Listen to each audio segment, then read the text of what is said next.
गाइजहरू बिहान म उठेर न सिधै एकैचोटि स्कुल आएर स्कुल आइसकेपछि क्विज कन्टेस्ट थियो होइन र गाउँ खाने खाता पनि थियो अनि त्यतिखेर चाहिँ हामीले मोबाइल युज गर्न पाउँथेन होइन त्यही मोबाइल युज गर्न नपाएर म चाहिँ यहाँ तलपट्टि राखेर होइन अहिले चाहिँ घर तलपट्टि आएर मोबाइल अब त्यो भ्याइसकेपछि होइन प्रोग्राम भ्याइसकेपछि मोबाइल लिएर होइन अब चाहिँ भिडियो बनाउनु लाग्यो र हाम्रो चाहिँ साथीहरू चाहिँ सब अब फुटबल खेल्न जाने भनेर भनिरहेछ र मेरो बहिनीहरू र मेरो साथीहरू सबै त गफ गरिरहेछ र म चाहिँ अहिले होइन अब चाहिँ भोक नि लागिरहेछ केटाले खाना खानु लाग्यो है गाइजहरू होइन हाम्रो खानाको लागि लस्सी चाहिँ सबै आइसक्यो मेरो दोस्त सुमन पवन चाहिँ खाना आइसक्यो हामी चाहिँ खाना खाँदैछौँ हजुरको हाम्रो यो स्कुल पछाडिपट्टिको पार्कमा हामी चाहिँ बसिरहेको छौँ र यहाँ चाहिँ मेरो सबै साथीहरू मसँग मिल्ने जति पनि साथीहरू थियो त्यो सबै एकै ठाउँमा बसेर गफ हानिरहेको छौँ र दुःख सुख बाँडिरहेको छ आज हाम्रो लास्ट डे हामी चाहिँ सबै छुट्टी नै पर्छ र हामी चाहिँ अब प्रत्येक ठाउँमा गइरहेको अवस्थामा आज चाहिँ हाम्रो स्कुलमा चाहिँ लास्ट दिन थियो क्या स्कुल क्लासदेखि लिएर इक्जामदेखि लिएर जे कुरा हुनु थियो सबै कुराको त्यही लास्ट कुराको लागि होइन आएको अनि अब चाहिँ सोचिगाउँको सिधै सानगाछोमा आउनु छ त्यही भएर अहिलेको लागि म चाहिँ मेरो साथीहरूसँग न अन्तर्वार्ता गर्न गइरहेको छु सबभन्दा पहिला म चाहिँ सिद्धु सरसँग भन्न गइरहेको छु कस्तो लागिरहेको छ तिमीलाई चाहिँ हामी यो 2 वर्ष भेट्यौँ नि त नचिनेर पनि अहिले नखाएको भइसक्यो नि त एकदम धेरै अब के भनौँ होइन साथीहरू अब जहिले स्कुल आउँथ्यो हल्ला गरिन्थ्यो गइन्थ्यो है अब पढिन पनि थियो बेला बेला अब एकैचोटि अब साथीहरू भाइहरूसँग अब भोलि अब भेट नहुने स्थितिमा आइपुग्यौँ हामी त्यही पनि अब सब हिरो त कोरोनामा गए पनि होइन सबैजना प्लान गरेर भेट्नुपर्छ भन्ने कुरा गरिराख्दछु म चाहिँ त्यति हो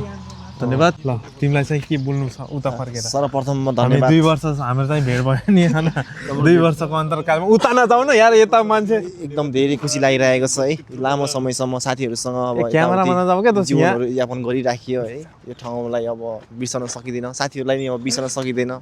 सधैँ सम्झिरहनेछु है हुन्छ नि त अब लास्ट रमाइलो लागेको नि छ लास्ट दुःख पनि लागेको छ है जिन्दगी अब यस्तै नि अगाडि गइरहेको छ अब के गर्ने अब जिन्दगी यस्तै हो कहिले कहाँ होइन त्यही त यस्तै छ ल छोटो मिठो ल टुङ्गाइदियो साथीहरूलाई अब धेरै धेरै सम्झना आउने दिनहरूमा सबै साथीहरूलाई है सफलताको शुभकामना राम्रो होस् भन्ने चाहन्छु सबै साथीहरूको है ल थ्याङ्क यू दोस्त आर्यन दोस्त ल 1-2 शब्द 2 वर्षपछि हामी यो 2 वर्ष भयो जिन्दगी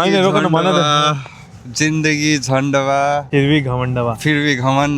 ल हामी चाहिँ 2 वर्ष ऊपर वाले ने कुछ नहीं दिया तो गुला दिया नीचे झुला दिया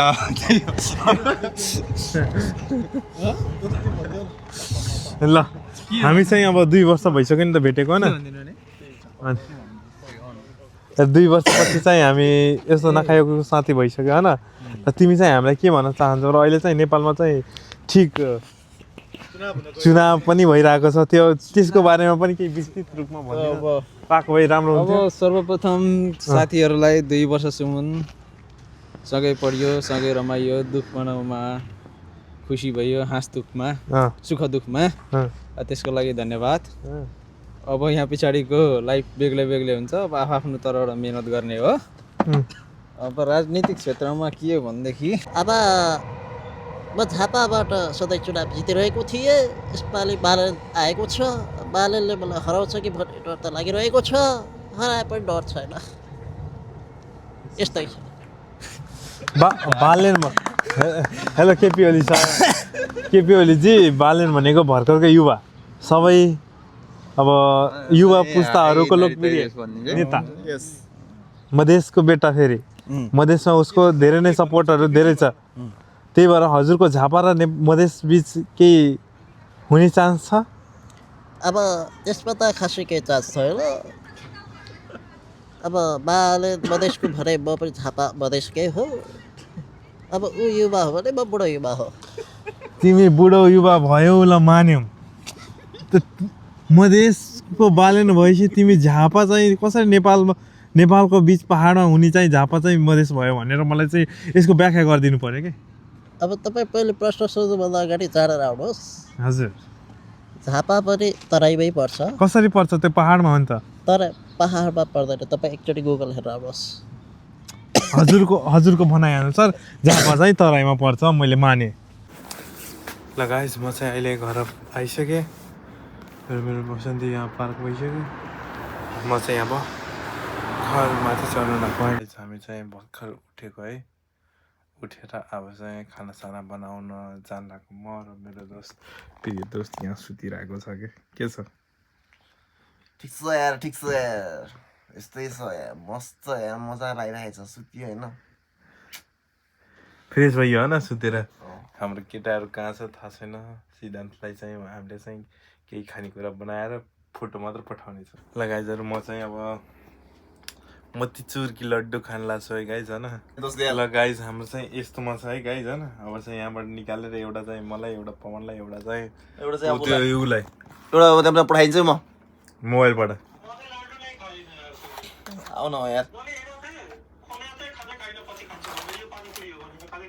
खाना बस्छ तिमी खानेकुरा छैन नि खान पहिलोचोटि तिमीलाई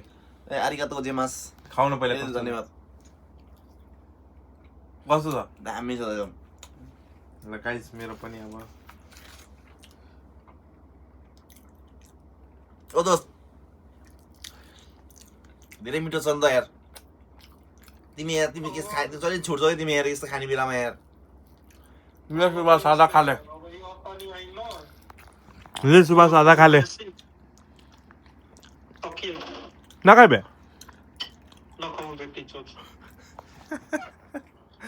गर्मी भयो अब त पानी खाँदा भाग्ने मैले ल गाइज है हामी चाहिँ अब साग काट्न लाग्यो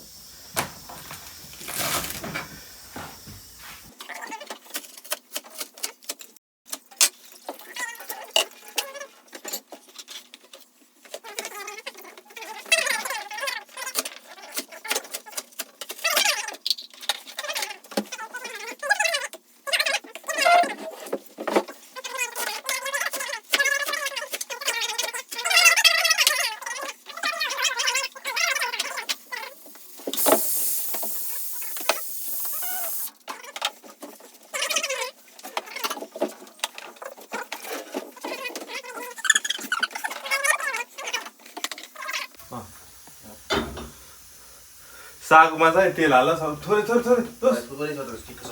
म यसलाई नसिकाउनु म यस्तो मेरो पर्फेक्ट हो नि जस्तै ठिक्क छ कि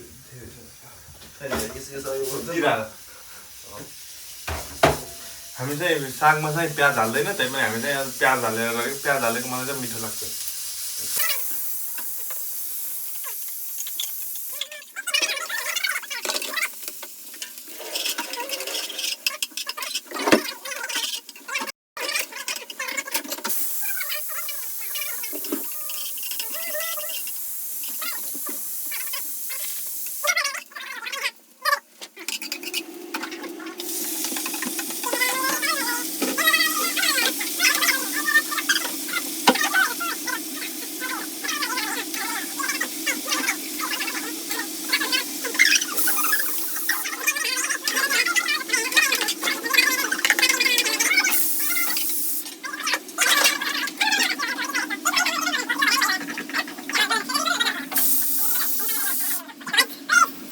अहिले चाहिँ हामी चाहिँ खानासाना खाएर हामी चाहिँ म र मेरो साथी पवन साथी आइसकेको छौँ मेरो साथी चाहिँ यहाँ सुत्दैछ र म चाहिँ अहिले चाहिँ अब बसेर अब सुत्न लाग्यो है गाइस होइन आजको भिडियो हाम्रो यस्तै नै भयो हजुरहरूले कस्तो लाग्छ राम्रो लाग्छ भने लाइक कमेन्ट सब्सक्राइब गरिदिनु होला र मेरो यो पवन सरलाई जहिले पनि देख्नुभयो भने हेलो पवनजी भनेर एकचोटि चाहिँ भनिदिनु होला लुक्स एन्ड हुक्स राम्रो छ क्या दोस्तको त्यही भएर चाहिँ हाम्रो पवनजीलाई चाहिँ जतिखेर पनि देख्यो भने हेलो पवनजी चाहिँ भन्न चाहिँ नबिर्सिनु होला है आरिगातो गोजाइमास सुन्नु भएपछि अब सुनिसकेँ म जोडिएको मान्नुहोस् के हुन्छ नि त अब ल आजको भिडियो चाहिँ हामी लामो चाहिँ पार्न चाहँदैनौँ अहिलेको लागि हामी चाहिँ बिदा लिन चाहन्छौँ लाल सलाम जय नेपाल जय घन्टी टेक केयर जय घन्टी जय बालेन